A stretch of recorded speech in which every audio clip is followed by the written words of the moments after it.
জয় জগন্নাথ। আমাদের বাঙালিদের কাছে পুরী একটা আলাদাই আবেগের জায়গা। আজকের এই ভিডিওতে আপনাদের সাথে শেয়ার করব পুরীর মন্দিরে কখন পুজো দিতে গেলে ভিড় কম পাবেন আর কোন দরজা দিয়ে ঢুকলে ভিড় এড়িয়ে চলতে পারবেন। আর এর সাথে শেয়ার করব কোথায় কোনো পান্ডার সাহায্য ছাড়াই আপনারা মহাপ্রভুর মহাপ্রসাদ পাবেন। প্রথমেই বলে রাখি, পুরীর মন্দিরে পুজো দিতে গেলে সকাল সকাল যাবেন, যত সকাল সম্ভব। আর এই যে দরজাটা দেখতে পাচ্ছেন, এটা হচ্ছে অশ্বদুয়ার আর এটা হলো সিংহদুয়ার। এই দুটো দরজা দিয়েই মেনলি পুণ্যার্থীরা ভেতরে ঢোকেন।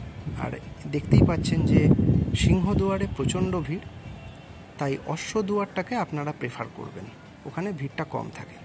আর এই যে মন্দিরের ঠিক ডান দিকেই যে জায়গাটা রয়েছে, এটা হচ্ছে আনন্দবাজার।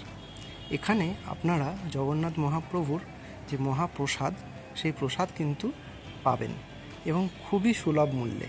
মাত্র 50 টাকা থেকে শুরু হয় থালি। সেই থালি সিস্টেমে আপনারা এখান থেকে নিতে পারবেন। ভিডিওটা ভালো লাগলে লাইক করবেন। জয় জগন্নাথ।